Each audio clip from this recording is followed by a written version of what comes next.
Hello student, आज हम देखने वाले हैं प्रोबेबिलिटी। तो जैसा कि हम डेफिनेशन से ही समझ सकते हैं, मेजर ऑफ अनसर्टेनिटी। ये अनसर्टेनिटी को मेजर करने का एक तरीका होता है। ठीक, तो क्वेश्चन होना चाहिए अनसर्टेनिटी क्या होती है, फिर अनसर्टेनिटी क्या होती है। तो ऐसे इंसिडेंट जिसमें हम बिल्कुल एग्जैक्टली ये नहीं बता सकते हैं कि वो हैपन होगा या नहीं होगा। ठीक, जैसे कि इट मे रेन टुडे, आज बारिश हो सकती है। अब इसके लिए आप श्योर नहीं हैं कि बारिश हो सकती है या नहीं। दूसरा एग्जांपल देख सकते हैं, आई मे गेट 95% इन बोर्ड। आपको ये पता नहीं है कि बोर्ड में आपके 95% आएंगे कि नहीं, आप एक अंदाज़ा लगा रहे हैं। तो जहाँ कहीं भी हम इंसिडेंट को एग्जैक्टली 100% श्योर नहीं होते हैं, उसको कहते हैं, उसको सॉल्व करने के लिए जो तरीका अपनाते हैं वो होता है प्रोबेबिलिटी। तीसरा एग्जांपल देखिए, अगर कोई क्वेश्चन आपको दिया जाए और उसके आंसर होंगे ए बी सी डी, इनमें से कोई एक। ठीक, अब आपके सामने 4 ऑप्शन, आपको एक टिक करना है। तो अगर बिल्कुल नहीं जानते हैं कि एग्जैक्टली क्या आंसर है, तब तो आप ज़्यादा चांसेस बढ़ जाते हैं आपके गलत करने के। लेकिन अगर आपको ये पता चल जाए कि बी और सी में से कोई एक होने वाला है आंसर, तो आपके चांसेस क्या हो जाएंगे, कम हो जाएंगे गलत होने के, क्योंकि ए और डी को आप छोड़ देंगे और बी और सी में रिस्क लेंगे। ठीक, तो यहाँ भी आप क्या कर रहे हैं, प्रोबेबिलिटी का कंसेप्ट यूज कर रहे हैं, ऑल्दो आपको प्रोबेबिलिटी के बारे में इंफॉर्मेशन है या नहीं है। शुरुआती दौर में इस चैप्टर को बनाया गया था गैम्बलिंग के लिए। एक गैम्बलर था जो बहुत ही फेमस था, उसने बहुत ही बड़े मैथमेटिशियन, आप पास्कल का नाम सुने होंगे, उनके पास गया और बोला कि मैं अलग अलग स्ट्रेटजी अपनाता हूँ गेम में, अब बताओ कि कौन सी स्ट्रेटजी मेरे लिए सही रहेगी, मतलब मेरे गेम को जीतने के जो चांस है उसको बढ़ा देगी। तो ब्लेज पास्कल ये जो इनके सामने चैलेंज था, इसको लेकर फॉर्मेट के पास गए, वो भी एक मैथमेटिशियन थे, और इन दोनों ने मिलके कैलकुलेशन किया और तरीका अपनाया जिसको आज प्रोबेबिलिटी हम देख रहे हैं। और ऐसे करके उनको बताया कि आप ये स्ट्रेटजी अपनाएंगे तो आपके जीतने के चांसेस ज़्यादा हो जाएंगे। फिर यहाँ भी देखिए, वो ये नहीं कहे थे उनसे कि आप 100% जाइए गैम्बलिंग करिए और जीत जाएंगे। ये बोले थे कि अगर स्ट्रेटजी ये रखते हैं तो चांसेस बढ़ जाएंगे जीतने के।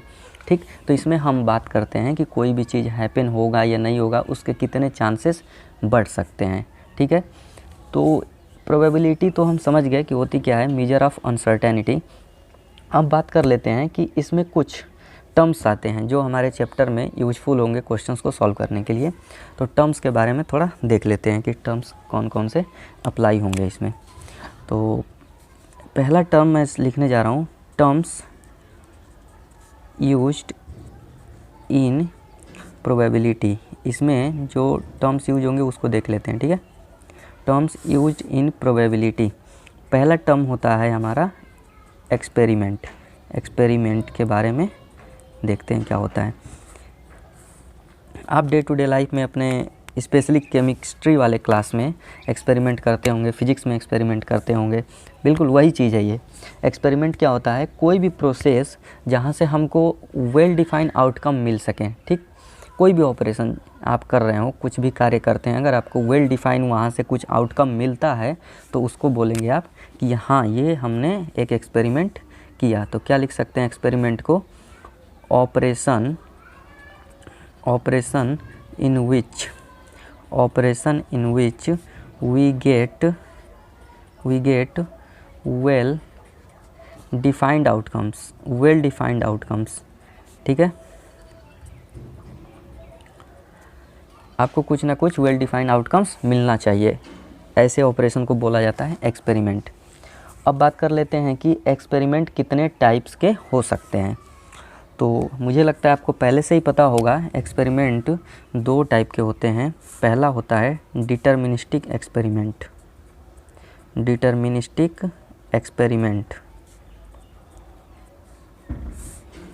और दूसरा होता है रैंडम एक्सपेरिमेंट। इन दोनों में क्या डिफरेंस है ये समझते हैं।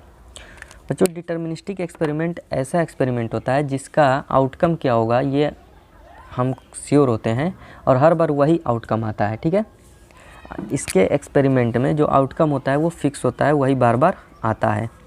तो ऐसा एक्सपेरिमेंट जिसमें आउटकम बार बार एक ही आए, हम चाहे जितनी बार एक्सपेरिमेंट को रिपीट करें। इसमें सेम आउटकम होता है, सेम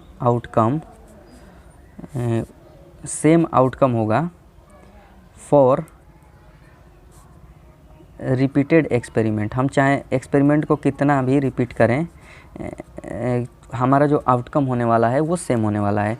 कैसे समझते हैं?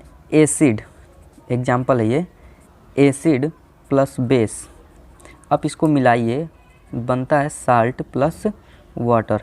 अब आप ये बताओ कि इस एक्सपेरिमेंट को पूरे क्लास के लड़के जाके करेंगे तो अलग अलग लोग करेंगे, लेकिन रिजल्ट क्या होगा? हर बार क्या होगा? साल्ट और वाटर ही आएगा।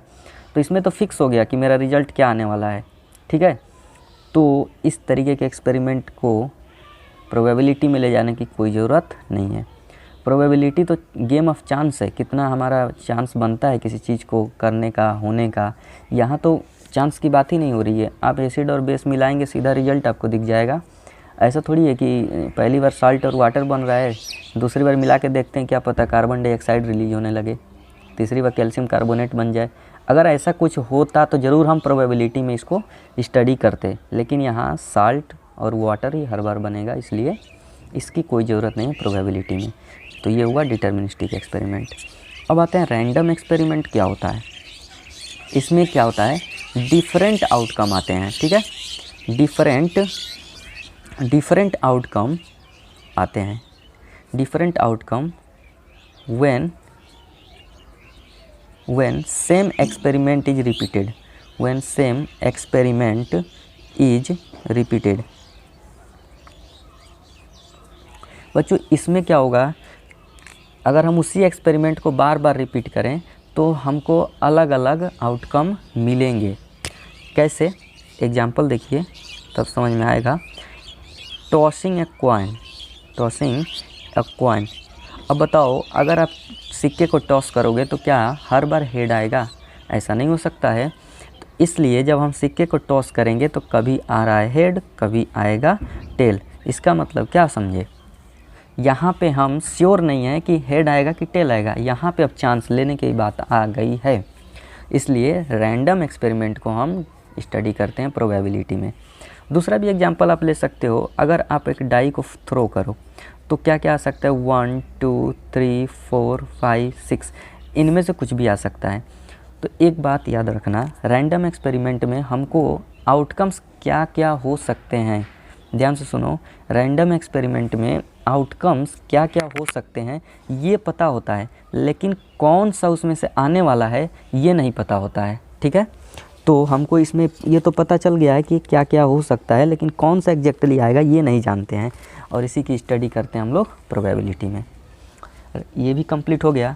अब चलते हैं दूसरा पॉइंट और देखते हैं ट्रायल के बारे में। उसके बाद देखेंगे सैंपल स्पेस।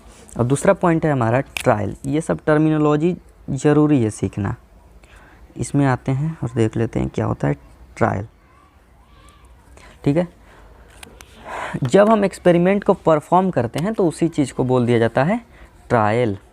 परफॉर्मिंग लिखेंगे, performing of an experiment is called trial. जब हम एक्सपेरिमेंट को करते हैं तो उसको बोलते हैं कि हम ट्रायल कर रहे हैं। अब थोड़ा ध्यान से सुनना इस टर्म को। मान लो एक सिक्का लेते हैं और हम 10 बार उस सिक्के को उछालते हैं। तो जब 10 बार उछालोगे तो हर बार कुछ ना कुछ आएगा, कभी हेड आएगा, कभी टेल आएगा। तो हम ये बोलेंगे कि हमने इस एक्सपेरिमेंट के कितने ट्रायल किए? 10 ट्रायल किए। क्लियर? अब आते हैं सैंपल स्पेस। सैंपल स्पेस क्या होता है ये देख लेते हैं। तीसरा पॉइंट है सैंपल स्पेस, और ये बहुत ही इम्पोर्टेंट है क्योंकि यहीं से प्रोबेबिलिटी हमारी सॉल्व हो पाएगी। सैंपल स्पेस हर बार ये आपके माइंड में आना चाहिए, इसलिए इसको थोड़ा सा ध्यान से देखेंगे। एस से रिप्रेजेंट किया जाता है।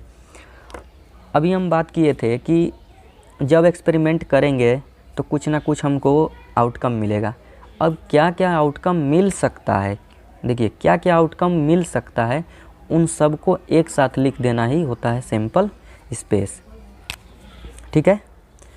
अब कैसे उसको लिखते हैं, इस तरीके से लिखते हैं कर्ली ब्रैकेट के अंदर, ठीक है।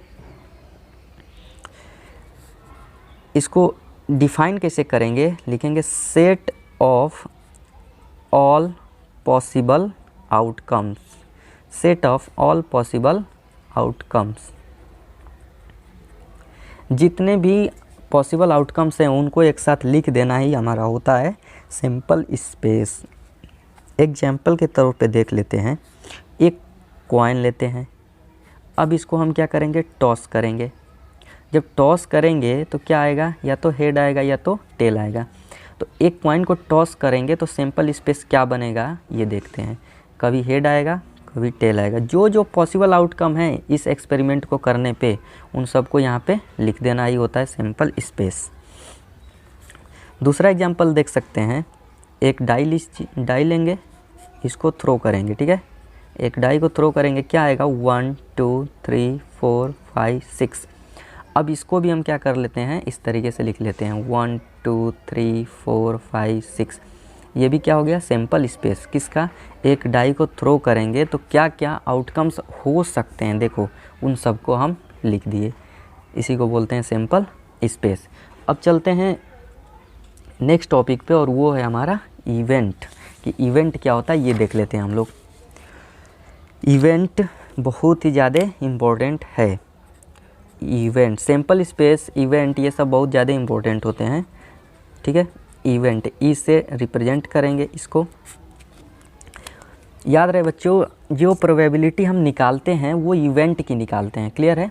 जो भी प्रोबेबिलिटी हम निकालेंगे वो इवेंट की निकालेंगे।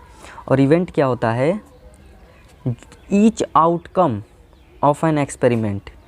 पहला डेफिनेशन तो ये है, each outcome of an experiment, outcome of an experiment. जो हम एक्सपेरिमेंट करते हैं उसमें जो जो आउटकम होते हैं उनको बोला जाता है इवेंट। फिर सैम्पल स्पेस तो अभी बताए हैं, सारे आउटकम्स को लिख देना सैम्पल स्पेस होता है। फिर इवेंट को भी हम यही बोल रहे हैं कि each outcome of an event experiment. तो बच्चों यहाँ पे ये ध्यान देना है कि सैम्पल स्पेस में क्या क्या पॉसिबल हैं वो सब लिख देते हैं, लेकिन इवेंट में हम उन्हीं चीज़ों को लेते हैं जिनके बारे में, जिनकी प्रोबेबिलिटी हम निकालना चाहते हैं, ठीक है। तो दूसरा डेफिनेशन इसका ऐसे कह सकते हैं, ये सबसेट होता है, सबसेट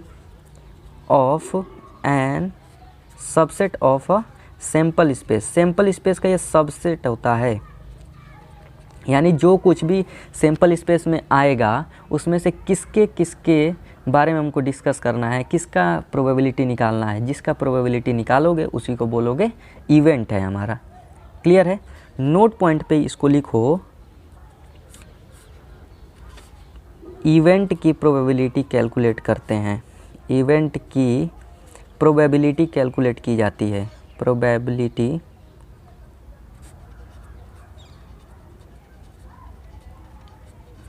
इवेंट की प्रोबेबिलिटी कैलकुलेट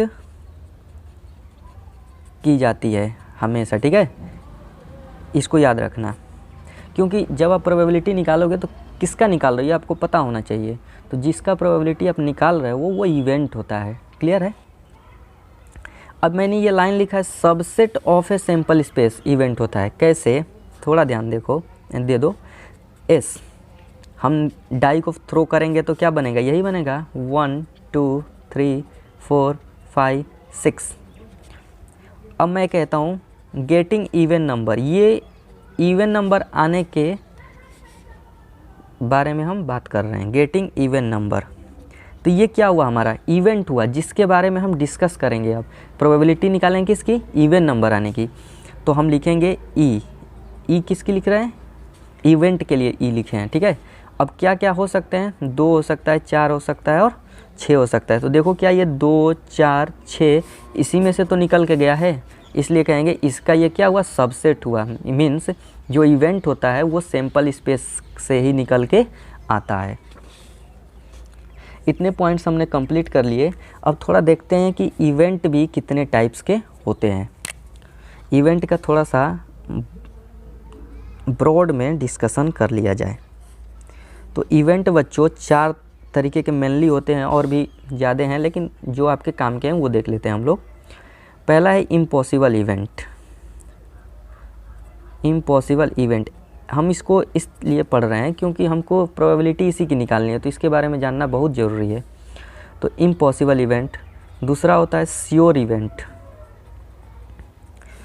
तीसरा हमारा हो गया एलिमेंट्री इवेंट।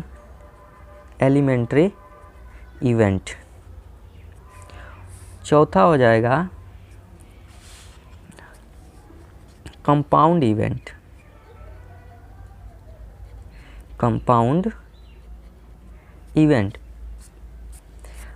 अब बात करते हैं इम्पॉसिबल इवेंट क्या है। तो वर्ड से ही समझ में आ रहा होगा कि ऐसा इवेंट जो पॉसिबल ना हो। ठीक है, ऐसा इवेंट जो पॉसिबल ना हो। Event which is not possible. Event which is not possible. Which is not possible, जो पॉसिबल ना हो। तो इस तरीके का इवेंट क्या हो सकता है। एग्जाम्पल के लिए देख लो, गेटिंग, जब हम एक डाई को थ्रो करते हैं तो यही वाला एग्जाम्पल लिखेंगे, आप लोग नोट कर लेंगे, और ऊपर से जो ये डाई थ्रो किए हैं वहीं से मैं सारे एग्जाम्पल को लेकर दिखा दे रहा हूँ। Getting a number greater than 7। क्या इसमें 7 से कोई बड़ा नंबर है? नहीं। तो हमारा ये वाला इवेंट क्या हो गया? इम्पॉसिबल इवेंट हो गया। श्योर इवेंट देखते हैं। ठीक है, sure event. Event which is 100% sure to come।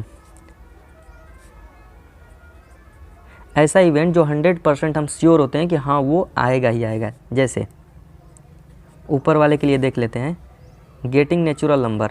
अब बताओ, जब डाई को फेंकेंगे, गेटिंग अ नेचुरल नंबर, जब आप डाई को थ्रो करते हो तो क्या जो भी नंबर आता है वो नेचुरल नंबर होता है कि नहीं होता है? तो बोलोगे होता है, 1 से लेकर 6 तक कुछ भी आ जाए वो नेचुरल नंबर ही होता है।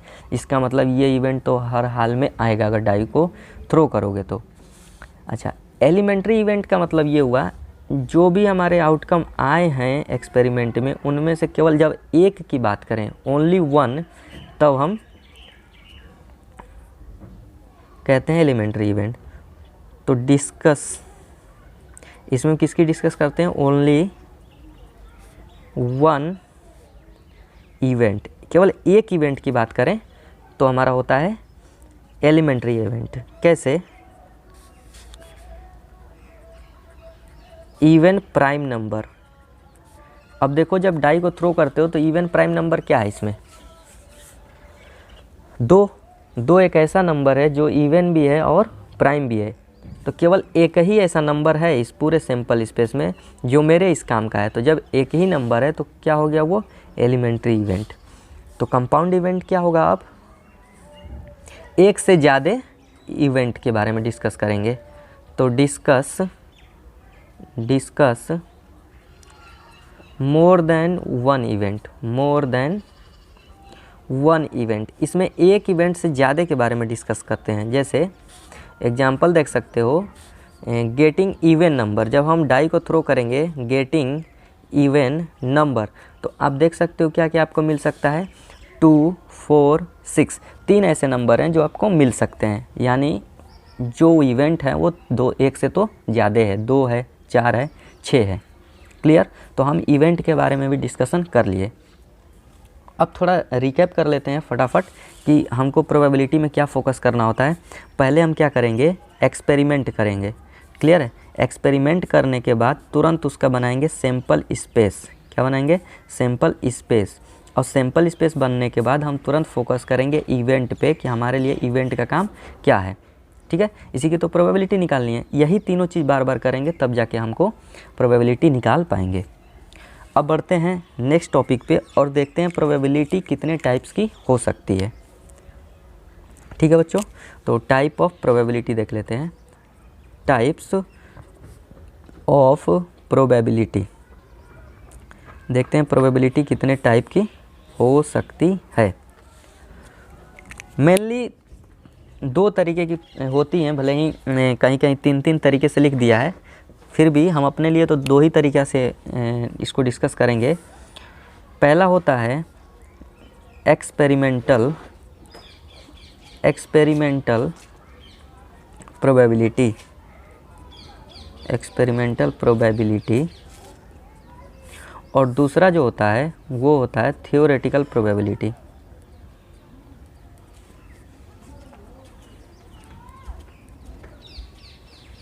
ठीक है बच्चों, अब देखते हैं ये दोनों क्या होता है। एक्सपेरिमेंटल प्रोबेबिलिटी सीधा सीधा समझ में आ रहा है हमको कि ये एक्सपेरिमेंट करते हैं उसके बाद देखते हैं, ठीक है।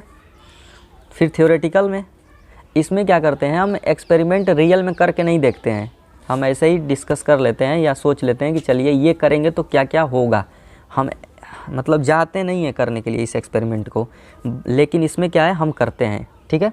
तो ये तो हम 9th में पढ़ते हैं, इसको पढ़ते हैं हम लोग 9th में, और ये वाली पढ़नी है हमको 10th में, पहले तो ये समझ लें, ठीक। अब एक्सपेरिमेंटल प्रोबेबिलिटी को हम क्या करते हैं, इसमें एक्सपेरिमेंट करते हैं। थ्योरेटिकल में एक्सपेरिमेंट हम करके सच में नहीं देखते, हम ये मान लेते हैं कि अगर हम ये काम करेंगे तो क्या क्या होगा। जैसे हम एक सिक्का लेते हैं, इसके लिए एग्जांपल दे रहा हूँ, हम एक कॉइन लेते हैं और 10 बार इसको फेंकते हैं, तो 10 बार फेंकेंगे फिर देखेंगे क्या आ रहा है कि नहीं। इसमें क्या करते हैं, हम एक डाइस लिए और एक बार फेंक दिए, 2 डाइस को लिए एक बार फेंक दिए, तो क्या क्या होगा। तो इसमें हम सच में नहीं करके देखेंगे, अब 2 डाइस को लेंगे फेंकेंगे, क्या क्या होगा, बहुत सारे आउटकम्स आते हैं, उसकी हम डिस्कशन आगे चल के करेंगे, ठीक है। तो इसका फॉर्मूला क्या होता है इस प्रोबेबिलिटी को निकालने का, वो समझ लेते हैं। PE, इसमें भी तो इवेंट की ही बात करेंगे, हमेशा इवेंट की ही प्रोबेबिलिटी निकालते हैं। नंबर ऑफ ट्रायल्स, अब देखिए हम ट्रायल्स आपको बता दिए थे, जो एक्सपेरिमेंट करते हैं उसी को बोल देंगे ट्रायल। तो कितनी बार हम परफॉर्म कर रहे हैं एक्सपेरिमेंट को ये देखेंगे, उतनी बार हम बोल देंगे कि ट्रायल हुआ, ठीक है। अगर हम किसी एक्सपेरिमेंट को 10 बार करते हैं तो हम बोलेंगे उस एक्सपेरिमेंट का 10 ट्रायल किए। एक सिक्के को 10 बार फेंका जाए तो बोलेंगे 10 ट्रायल हुआ। 20 बार फेंकोगे तो बोलोगे 20 ट्रायल हुआ। तो इसमें लिखेंगे number of trials in which, number of trials in which event happens, event happens, number of trials in which event happens. इसका मतलब क्या हुआ, कितने ऐसे ट्रायल हैं, यानी कितनी बार जब आप सिक्का फेंके हैं तो जिस इवेंट की बात कर रहा हूँ वो आया है, क्योंकि जिसकी बात करते हैं उसी की प्रोबेबिलिटी निकालेंगे और वो होता है हमारा इवेंट। और टोटल नंबर ऑफ ट्रायल्स, कितनी बार आपने ट्रायल किया, टोटल नंबर ऑफ ट्रायल्स। इसका एग्जाम्पल लेते हैं फिर ये हमको समझ में आएगा। एग्जाम्पल ले लेते हैं, मान लेते हैं एक कॉइन है, हम कितनी बार इसका ट्रायल करते हैं, ट्रायल करते हैं 10 टाइम्स। कितनी बार, 10 टाइम्स। तो 10 बार फेंकेंगे तो कभी हेड आएगा कभी टेल आएगा, तो मान लेते हैं कि हेड आया 6 टाइम्स और टेल आया 4 टाइम्स। जाहिर सी बात है 6 बार हेड आएगा तो 4 बार टेल आना पड़ेगा, 10 बार ट्रायल हुआ है। अब आपसे पूछा जाएगा हेड आने की probability, P getting head, head आने की प्रोबेबिलिटी क्या होगी, ठीक है। तो लिखेंगे आप टोटल नंबर ऑफ ट्रायल्स, कितना हुआ है, कितनी बार ट्रायल किया गया है, 10 बार, तो लिख दोगे 10। कह रहा है number of trials in which event happens. अब हम हेड आने की बात कर रहे हैं, तो हेड आने की बात करेंगे तो हेड हमारा अब हो गया इवेंट। तो देखेंगे हेड कितनी बार आया है, 10 बार ट्रायल किए हैं तो 10 बार ट्रायल किए तो 6 बार हेड आया, तो लिख देंगे 6। तो ये हो जाएगा 3/5। ऐसे ही टेल आने की बात करेंगे कि टेल आने की प्रोबेबिलिटी क्या हुई, तो टोटल नंबर ऑफ ट्रायल्स तो 10 है और कितनी बार टेल आया है, यानी कितने ट्रायल्स में टेल आया है, तो वो है 4। तो ये हो जाएगा 2/5। तो ये सब चीज़ें क्लास 9th की थी, हमने एक एग्जांपल से समझ लिया।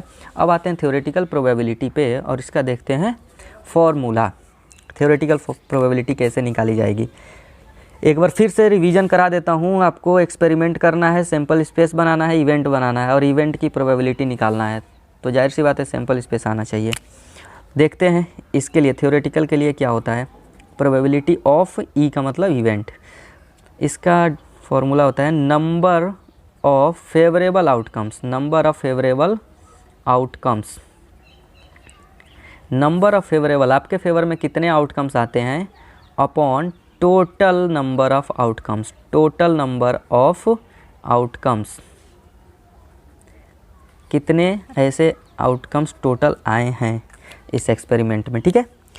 तो नंबर ऑफ फेवरेबल आउटकम्स, अब ये नंबर बोल रहा है ना, यानी हमको काउंटिंग करनी पड़ेगी कि हमारे फेवर में कितने नंबर आए। तो उसको हम रिप्रेजेंट कर देते हैं कि m नंबर हैं जो हमारे फेवर में हैं, और टोटल नंबर ऑफ आउटकम्स, जो आउटकम्स आ रहे हैं वो नंबर में कितने हैं उसको रिप्रेजेंट करेंगे n से। क्लियर है। एग्जाम्पल ले लेते हैं। एक कॉइन को टॉस करिए। एक कॉइन को क्या किया जाता है? टॉस। बताइए सैंपल स्पेस क्या होगा? अब प्रोबेबिलिटी निकालने के लिए सैंपल स्पेस बनाना पड़ेगा। तो सैंपल स्पेस होगा, जब कॉइन को टॉस करेंगे तो जितने भी पॉसिबल आउटकम्स हो सकते हैं उनको लिख देंगे। मैं बोलता हूँ हेड आने की प्रोबेबिलिटी बताओ, तो लिखेंगे PH, यहाँ लिख लेते हैं हेड आने की प्रोबेबिलिटी। देखिए टोटल नंबर ऑफ आउटकम्स, ठीक है, कितने हैं? दो ही तो हैं total number of outcomes. Number of favourable outcomes, हमारे फेवर में कितने हैं? केवल एक हेड है ना, तो लिख देंगे 1। ऐसे ही टेल आने की प्रोबेबिलिटी क्या हुई? टोटल नंबर ऑफ आउटकम्स 2 और टेल कितना है? 1, तो लिख देंगे 1। तो ये हुआ थ्योरेटिकल प्रोबेबिलिटी, ठीक है।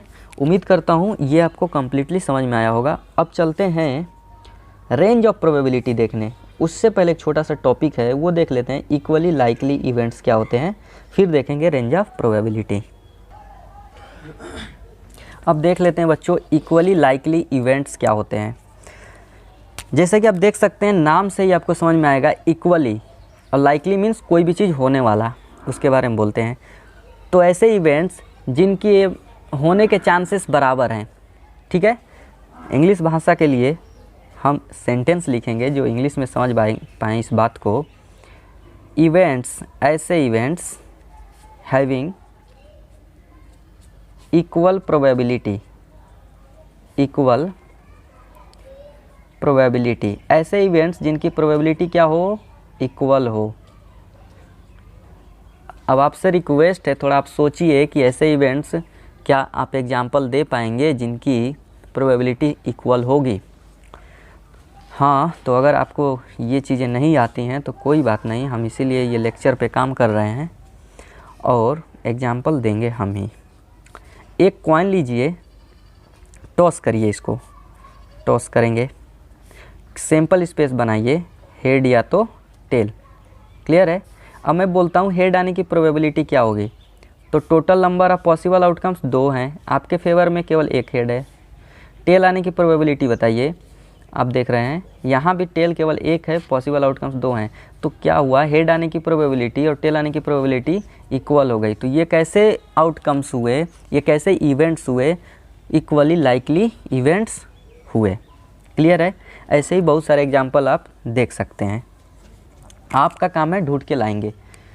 अगला टॉपिक है range of probability. Range of probability, किसी प्रोबेबिलिटी का रेंज क्या हो सकता है? रेंज ऑफ प्रोबेबिलिटी, ठीक है। सिंपल भाषा में समझें तो रेंज का मतलब ये होता है कि कोई भी चीज़ कम से कम कितना हो सकती है और ज़्यादा से ज़्यादा कितना हो सकती है। तो हम भी डिस्कस करेंगे प्रोबेबिलिटी कम से कम कितना होगी और ज़्यादा से ज़्यादा कितना होगी। इस चीज़ को समझने से पहले एक एग्जाम्पल लेंगे और वहाँ से हम समझेंगे। देखो बच्चों, एग्जाम्पल लेता हूँ कि एक डाई है और इसको हम थ्रो करते हैं, तो सैंपल स्पेस क्या होगा? अभी तक तो याद हो गया होगा। सैंपल स्पेस होगा 1 2 3 4 5 6, ये बना सैंपल स्पेस। क्लियर है।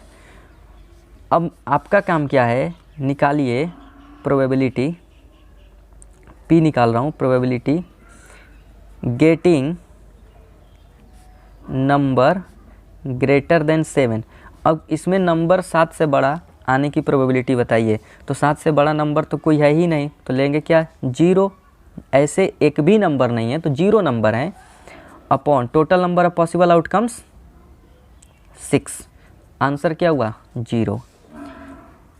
नेचुरल नंबर आने की प्रोबेबिलिटी हम निकाल रहे हैं, हम नेचुरल नंबर आने की प्रोबेबिलिटी। तो आप देख सकते हैं जितने भी इसमें आउटकम्स दिख रहे हैं वो सब के सब क्या हैं? नेचुरल हैं, तो सबको ले लेंगे। Upon total number of possible outcomes 6। Answer क्या हुआ 1। यानी कि जो इवेंट पॉसिबल नहीं था, देखो जो इवेंट पॉसिबल नहीं था 0 आया उसका आंसर, और जो 100% पॉसिबल था उसका क्या हुआ 1। तो ये क्या हुआ इम्पॉसिबल इवेंट हुआ, ठीक है, पॉसिबल ही नहीं था ये, तो 6 से बड़ा नंबर नहीं आ सकता, इसलिए क्या हुआ ये इम्पॉसिबल इवेंट। तो यहाँ से एक बात और समझे कि इम्पॉसिबल इवेंट की प्रोबेबिलिटी क्या होती है 0, और यहाँ पे तो कोई भी नंबर है सबके सब हमारे ही फेवर वाले हैं, इसलिए ये हुआ श्योर इवेंट, और श्योर इवेंट की प्रोबेबिलिटी क्या होगी 1, ठीक है। तो बच्चों प्रोबेबिलिटी वेरी करती है 0 से लेकर 1 के बीच में, क्लियर है। तो ये तो हमने एग्जाम्पल से दिखा दिया, अब थोड़ा सा डिराइव भी कर लेते हैं इसको। तो क्या अभी आपको मैंने सिखाया था कि m/n होता है, जहाँ पे ये फेवरेबल आउटकम्स होता है और ये total number of possible outcomes.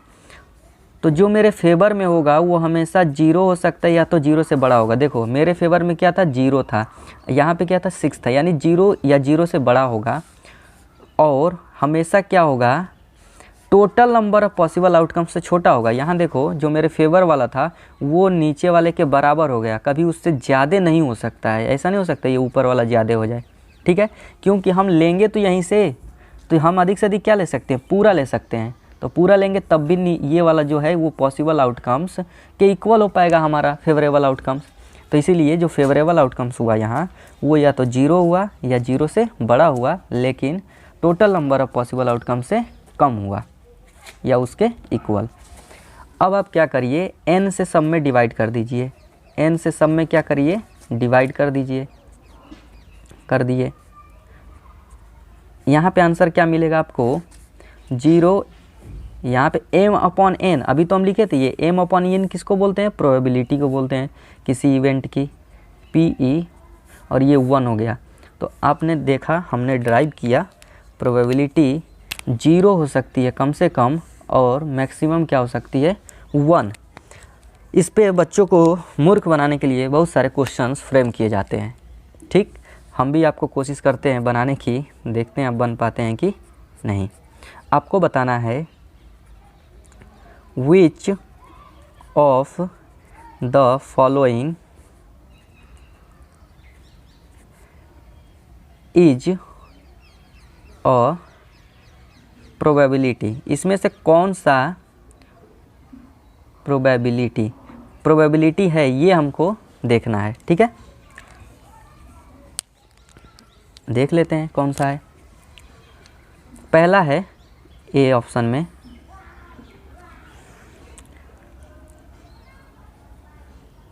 (4/3), B option में है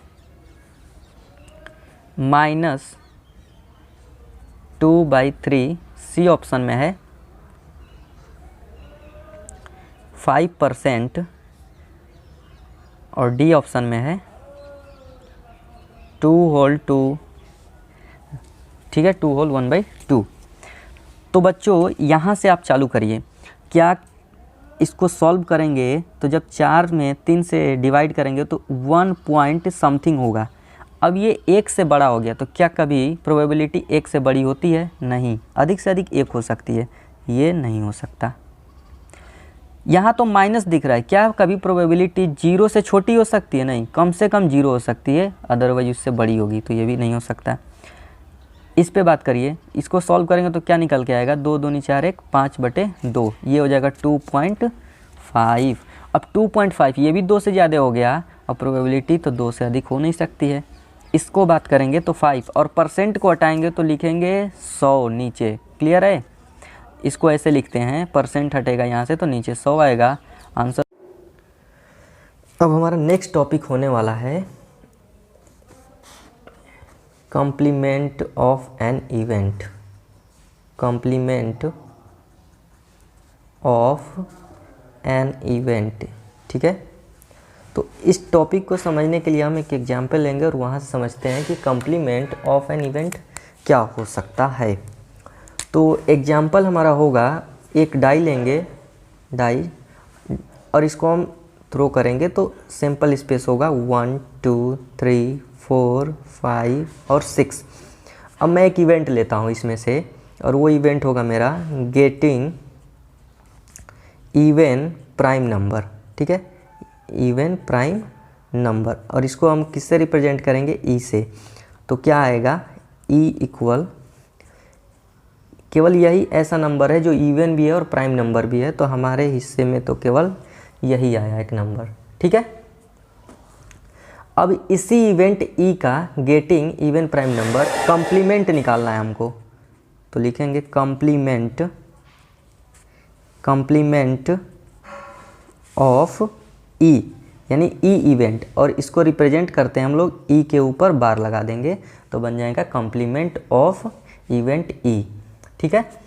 ये लिखते कैसे हैं, जो इवेंट हम लिख चुके हैं उसका कॉम्प्लीमेंट होगा, उसको छोड़ करके जितने भी इवेंट इस सैम्पल स्पेस में दिख रहे हैं सबको लिख देंगे। तो 1 2 को छोड़ देंगे क्योंकि वो ले चुके हैं, अब उसका कॉम्प्लीमेंट लिख रहे हैं, तो उसके अलावा जितने भी है सब लिख दो यहाँ पे, 3 4 5 और 6, ये हुआ इस इवेंट का कॉम्प्लीमेंट, ठीक है। एक और एग्जांपल ले लेते हैं, अगर हम एक कॉइन को लेते हैं और फेंकते हैं तो क्या हो सकता है, हेड आएगा और टेल आएगा, क्लियर है। तो सैम्पल स्पेस इसका होगा हेड और टेल, ठीक। अब मैं एक इवेंट लेता हूँ गेटिंग हेड, तो ई क्या हो जाएगा, यहाँ पे हेड हो जाएगा, केवल एक जगह दिख रहा है जहाँ पे हेड दिख रहा है। अब मैं इसी इवेंट का कॉम्प्लीमेंट लूँगा तो उसके ऊपर बार लगा देंगे, ये हो गया इस इवेंट का कॉम्प्लीमेंट। तो क्या बोले थे हम, सैम्पल स्पेस में जाएंगे, इस इवेंट में जो भी एलिमेंट आपको यहाँ दिख रहे हैं उसके अलावा जो बच गए हैं उनको ले लीजिए, तो केवल यही बचा हुआ है, ये तो हम ले चुके हैं, इसको लिख देंगे ये हुआ कॉम्प्लीमेंट, ठीक है बच्चों। अब देखते हैं किसी इवेंट की प्रोबेबिलिटी और उसके कॉम्प्लीमेंट की प्रोबेबिलिटी में क्या रिलेशन होता है, ठीक है। तो मैं यहीं का प्रोबेबिलिटी निकालता हूँ इस केस के लिए, ऊपर वाली केस के लिए जो यहाँ पे मैंने लिखा है, इनके लिए प्रोबेबिलिटी निकालता हूँ। तो पी ई क्या हो जाएगा, इस इवेंट के लिए गेटिंग इवन प्राइम नंबर, उसके लिए अगर मैं प्रोबेबिलिटी निकालूं तो केवल एक ही एलिमेंट हमको दिख रहा है। देखो इवन प्राइम नंबर, इस सैम्पल स्पेस में कितने एलिमेंट दिखे, केवल एक है जो इवन है और प्राइम नंबर भी है, देख सकते हैं यहाँ पे हम। तो लिखेंगे 1/6, ये हुआ हमारा प्रोबेबिलिटी। अब इसी का हमको निकालना है कॉम्प्लीमेंट्री प्रोबेबिलिटी, ठीक है। यानी कि इस इवेंट को छोड़ने के बाद जितने भी बच गए हैं एलिमेंट उनकी प्रोबेबिलिटी क्या होगी। तो यहाँ पे देख लेंगे कॉम्प्लीमेंट की प्रोबेबिलिटी निकाल रहे हैं, तो इसमें कितने हैं, 1 2 3 4 5, इसमें 5 एलिमेंट आएंगे अपॉन 6, ठीक है। इन दोनों को जोड़ के देखते हैं क्या होता है, P E plus P E bar, यानी कि कोई इवेंट की प्रोबेबिलिटी और उसके कॉम्प्लीमेंट की प्रोबेबिलिटी को जोड़ेंगे तो क्या होगा, 1/6 प्लस 5/6 इक्वल क्या हो जाएगा, 1 आ रहा है। तो यहाँ से हमको एक रिलेशन मिला कि किसी इवेंट की प्रोबेबिलिटी और उसके कॉम्प्लीमेंट की प्रोबेबिलिटी का सम जो होता है 1 होता है, P E plus P E complement equal 1, ठीक है बच्चों। इसको दूसरे भाषा में समझते हैं, ये दूसरे भाषा में क्या होगा कि कोई इवेंट ई के होने की प्रोबेबिलिटी और उसके ना होने की प्रोबेबिलिटी, देखो इसमें जो पी ई पे हम बार लिखे हुए हैं इसमें 2 नहीं आया है, ठीक है, देख सकते हैं यहाँ पे इसमें 2 नहीं है। इसका मतलब क्या है, 2 के ना होने की प्रोबेबिलिटी हम इनडायरेक्टली निकाल रहे हैं, ठीक। तो इसको हम पढ़ सकते हैं, हिंदी में लिख रहा हूँ, ई के होने की प्रोबेबिलिटी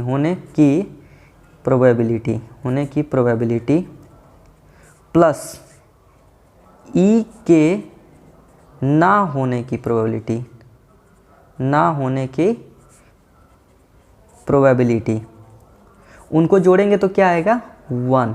तो ये बहुत ही अच्छा हमको फॉर्मूला मिल गया कि कोई भी इवेंट होने की प्रोबेबिलिटी और उसी इवेंट की ना होने की प्रोबेबिलिटी का सम जो होता है 1 होता है। एक और एग्जांपल लेते हैं और इसको समझते हैं। इसी एग्जांपल को लेंगे, सैम्पल स्पेस हम फिर से वही लिख रहे हैं, 1 2 3 4 5 6। क्लियर है। अब मैं पूछता हूँ, प्रोबेबिलिटी बताएंगे, गेटिंग इवन नंबर आने की प्रोबेबिलिटी। तो इसके लिए हम क्या लिखेंगे, PE, गेटिंग इवन नंबर। तो इवन नंबर आने की प्रोबेबिलिटी निकाल रहे हैं, तो क्या हो जाएगा, 1 2 3, 3 इवन नंबर है, 3 लिख लेंगे, और टोटल पॉसिबल आउटकम 6, तो 1/2। अब देखो मैं यहाँ पे लिखूँगा नॉट गेटिंग इवन नंबर, इस बार हमको इवन नंबर नहीं चाहिए, नॉट गेटिंग इवन नंबर। तो हम क्या करेंगे, निकाल चुके हैं पहले से ही कि इवन नंबर आने की प्रोबेबिलिटी क्या होगी। अब निकालना है इवन नंबर नहीं आने की प्रोबेबिलिटी क्या होगी। देखो यहाँ होने की प्रोबेबिलिटी और उसी के ना होने की प्रोबेबिलिटी, तो हम लिखेंगे PE plus P not E, उसी के ना होने की प्रोबेबिलिटी क्या होती है, 1 होती है। तो उस इवेंट की होने की प्रोबेबिलिटी हमको 1/2 पता है, तो इवन नंबर ना आने की प्रोबेबिलिटी निकाल लेंगे हम लोग, इक्वल टू 1। तो P not E equal to 1 minus 1/2, 1/2, ये भी आ गया। क्लियर। तो यहाँ पे हम देखें किसी इवेंट की होने की प्रोबेबिलिटी और उसी इवेंट की ना होने की प्रोबेबिलिटी को हम जोड़ देंगे तो 1 आएगा। इसका सिंपल भाषा में मतलब ये होता है, यहाँ पे जो बार लिखा गया है इसको ऐसे भी लिख सकते हैं, P नॉट E, ऐसे भी आप चाहें तो लिख सकते हैं, बस समझने का डिफरेंस है। ठीक है, एक छोटा सा एग्जाम्पल लेते हैं और लेक्चर को फिनिश करते हैं। यहाँ पे मैं कह रहा हूँ रेन के होने की प्रोबेबिलिटी क्या है, 0.75 है। ठीक है, रेन के होने की प्रोबेबिलिटी 0.75 है, तो P रेन लिख देंगे। बारिश होने की प्रोबेबिलिटी कितना है, 0.75। तो आपको बताना है कि बारिश ना होने की प्रोबेबिलिटी क्या होगी। ठीक है, बारिश ना होने की प्रोबेबिलिटी क्या होगी, तो सिंपल है, बारिश होने की प्रोबेबिलिटी प्लस बारिश ना होने की प्रोबेबिलिटी को जब हम जोड़ेंगे तो 1 आना चाहिए। अब होने की प्रोबेबिलिटी हमको पता है कितना, 0.75 plus P not rain equal to 1। तो P नॉट रेन कैसे निकलेगा, ये वाला चीज़ इधर आएगा, 0.75, आंसर हो जाएगा 0.25। क्लियर है। एक और सवाल लेते हैं,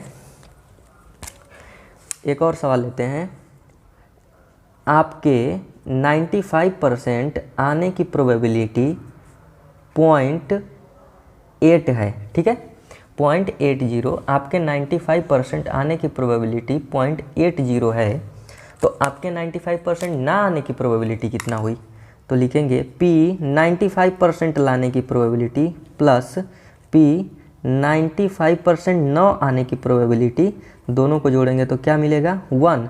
और आने की प्रोबेबिलिटी हमको दिया हुआ है 0.80 प्लस ना आने की प्रोबेबिलिटी निकालनी है, तो हो जाएगा ये। अब यही वाला चीज़ किधर आएगा, इधर आएगा, तो माइनस हो जाएगा 0.80, ये ख़त्म। इसका आंसर क्या निकल के आएगा, 1 माइनस 0.80। आपके 95% ना आने की प्रोबेबिलिटी हुई 0.2। तो यहाँ पे हमने प्रोबेबिलिटी का पूरा इंट्रोडक्टरी पार्ट जो था वो कंप्लीट कर लिया है। इसके आगे अब हम देखेंगे किस किस टाइप के क्वेश्चंस बनाए जाते हैं जो बोर्ड में आते हैं। जैसे आप सबको पता होगा, आपके कॉइन से प्रॉब्लम, 2 कॉइन को फेंक दिया जाए, 3 कॉइन को फेंका जाए, फिर आपके डाइस प्रॉब्लम हो जाएगा, कार्ड्स प्रॉब्लम, बाल्स प्रॉब्लम, और कुछ नंबर से रिलेटेड प्रॉब्लम होते हैं, या फिर आपके बर्थडे से रिलेटेड प्रॉब्लम होगा, या फिर डे से रिलेटेड प्रॉब्लम होता है। तो जितने भी तरीके की ये सब प्रॉब्लम होता है, हम उनको नेक्स्ट वीडियो में, आने वाली 1-2 वीडियो में कवर करने की कोशिश करेंगे। और लेक्चर को पूरा देखने के लिए धन्यवाद।